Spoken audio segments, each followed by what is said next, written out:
Elmont Memorial Junior Senior High, I call Elmont the Holy Grail. It was it was just a revelation when I went there.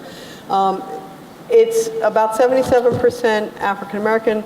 The rest are Latino and Asian. You can't really find a white kid there.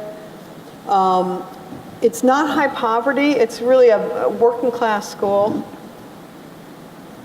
And look at the graduation rates. This was 2007. It got better in 2008. New York is very slow in reporting its data, but it actually improved in 2008. And look at the difference between Elmont here, the dark green bars, and New York, the light green bars. They've eliminated the achievement gap. And what they're working to do every year, they have a goal to increase the secondary level math. This is the harder level math. So they're working on increasing the number of kids who perform at higher level math, which prepares you for college level math. This is a school that is not high performing. It's not the Holy Grail, but it really made some tremendous strides. This is a very poor school in the Yakima Valley in Washington. It's a rural school, mostly Latino and American Indian.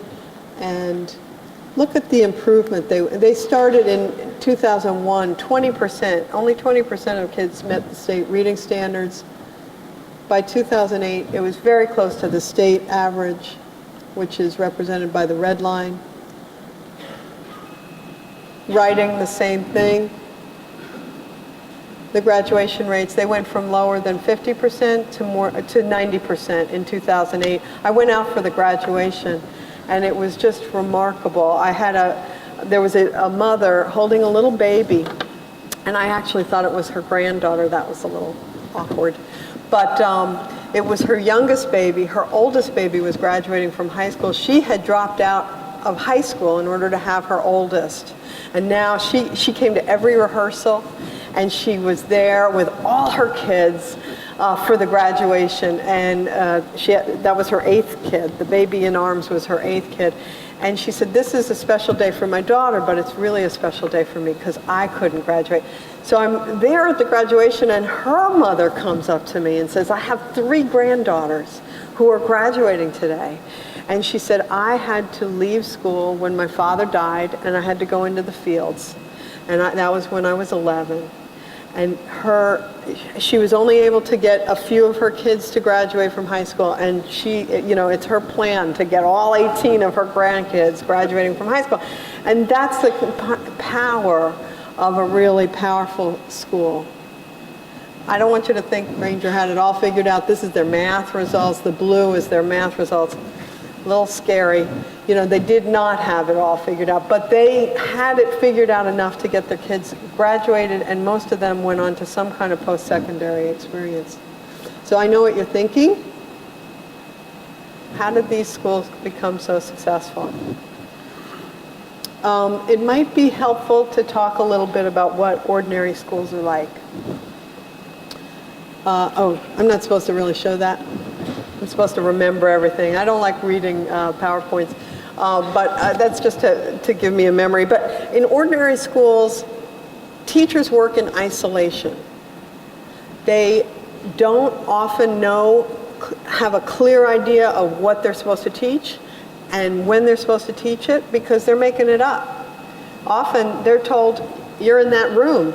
I mean, there are teachers who have had to learn from the kids what they're supposed to teach. You're the English teacher. Oh, okay. Now I'll figure it out. That's the kind of isolation that a lot of dysfunctional schools operate within. And most importantly, they assume that some kids will get it and some kids won't. Whatever the it is of the moment. Decimals, fractions, punctuation. A standard teacher teaches a good teacher, not a bad teacher. I'm not talking bad dysfunctional teachers, who should, be on medication or out of the classroom.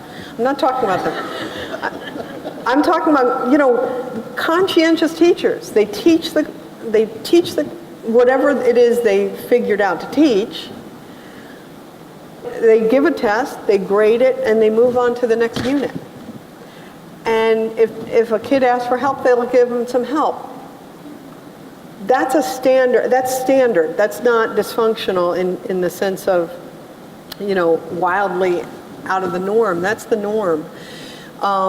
Because some kids are going to get stuff and some kids won't. And maybe they'll get it the next time. We spiral through the curriculum. How many people spiral? Lots of people spiral. We spiral through the curriculum.